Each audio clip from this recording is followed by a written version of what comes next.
All right, I'm back with you. It's Steve with the 3 and 3. 3 ideas, 3 minutes, and it will change your life. Special Olympic edition. Are you ready? Let's get the clock, and we're going to begin. Of all the memorable moments of the Olympics that are happening in Rio right now, a lot of us Americans are focused on Michael Phelps because Michael Phelps is the greatest Olympian of all time.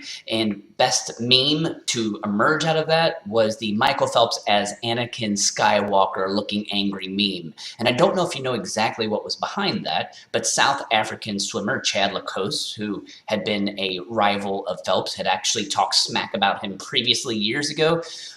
Basically was shadow boxing in front of Phelps as they prepared for one of their heats. This wasn't the actual race, but this thing had been brewing and boiling to the point that Laclos thought that he could somehow intimidate Phelps, and it was the wrong move, as we see, because Phelps won the gold medal anyway.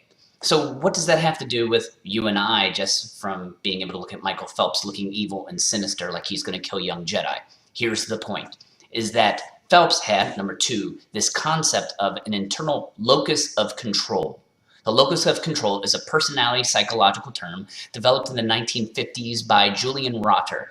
And the point behind it is that there are people who view the world in basically two different ways. We view the world in two different ways. We either have an external locus of control, where we believe that outside forces are impacting what we do day to day, or we have an internal locus of control, where we believe that we have the ability to affect the outcomes of our lives. And how you and I view those things have a determination of how we can overcome the struggles in our lives. And I will tell you this, is that Phelps had developed for himself a very strong internal locus of control. So when Laclos tried to psych him out by talking smack, he was able to go ahead and achieve anyway. The third thing I want to bring up this week is something that really helped Phelps get there, which is the power of habit. And there was a book of that title written by Charles Duhigg a few years ago that actually profiled Phelps and how he developed himself to become the swimmer that he is today. And how he did was he was able to figure out how to develop habits so that by the time he jumped in the pool, it was no longer a mind game, but it was an instinctual reaction.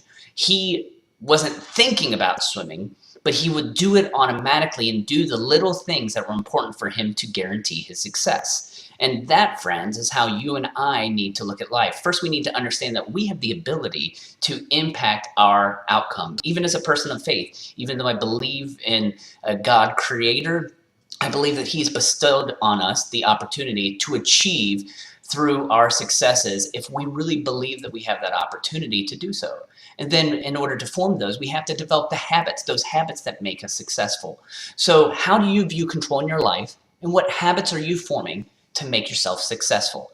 Those are the questions that you need to ponder this week as you move forward in life. And that's all the time we have for now. Hope you had a good time. I had fun. We'll do this again soon.